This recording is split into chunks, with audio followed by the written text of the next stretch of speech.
the Americans retain their sanity?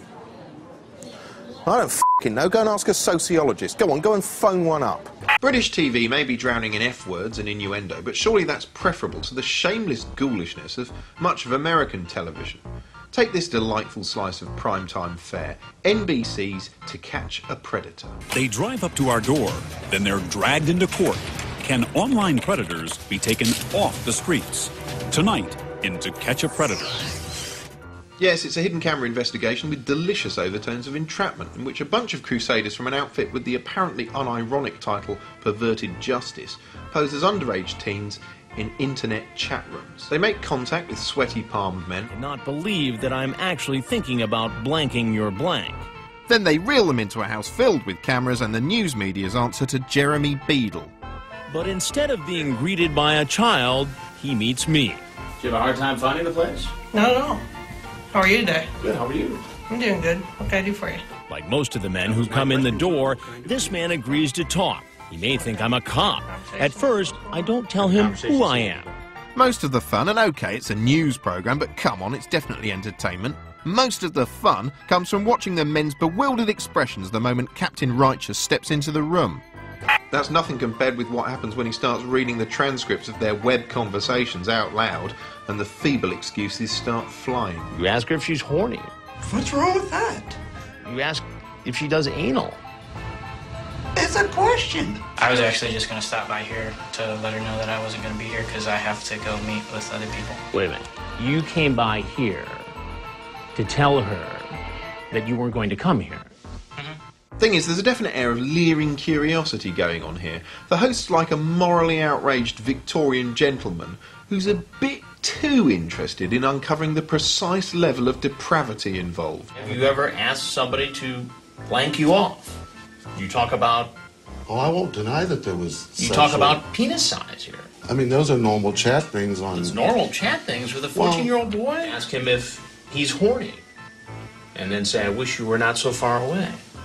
What conclusion can I draw from this? Yeah, what conclusion? And despite the subject matter, I have little doubt that the whole thing's being surreptitiously played for laughs. In fact, you half expect to see them popping up in a little inset box in the corner, laughing about it all with the host in the studio afterwards. I gotta finish getting changed, okay? Huh? Actually, he is quite funny because he looks like a little Fonz. It takes him a second to get on the stool because he's under 5 feet tall. You say, then I'm big. She says, really? Yeah, how? Then you give the dimension of your penis. Oh, did I really say that? Sometimes they might as well whack on a laugh track and some comedy sound effects and have done with it. Did you bring anything with you tonight? Such as? Condoms. Yes, I did. How were you going to use the condoms in the I wasn't going to use them at all. You got them in your pocket. Well, yeah, I do. You do balloon tricks with them? Or? No. I want to be on the news, dog. Well, it's a little late for that, dog. Now, if there's anything else you want to tell me... He quickly comes up with a disguise. Sometimes just watching them turn up isn't funny enough, so the programme really f***s with them, encouraging this guy to strip off before entering the house in a sick version of Trigger Happy. You want to explain yourself?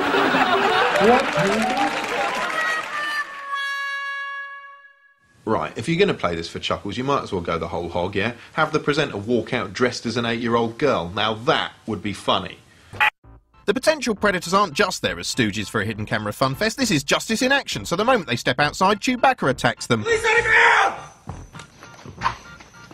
Yes, the police are cooperating with the show every step of the way. In fact, they even make it legally possible for the show to work at all. Get on the ground! In Ohio, in order for prosecutors to file the most serious charges, a police officer needs to be involved in the online chat or phone conversation. Since, in this case, perverted justice members are the decoys, the Sheriff's Department temporarily deputized the PJ volunteers who were in our house. Next week, perverted justice are granted temporary hangman's rights, and the fun really begins. Even when the men are tossed in the back of the cop car, the laughs keep coming, because the cameras are still on hand to record every sorry detail of what happens next. When the detective takes off the handcuffs so the man can sign his statement, he grabs the pen and makes a half-hearted attempt to stab himself. Put your hand behind your back. You better behave, right? Was it a threat? It's hard to imagine a show like this being broadcast in the UK at all. OK, an extreme edition of Tonight with Trevor McDonald might get close, but not really. But the truly shocking thing about To Catch a Predator is this. That went out at 8 p.m. on a Sunday evening. It seems hardcore crime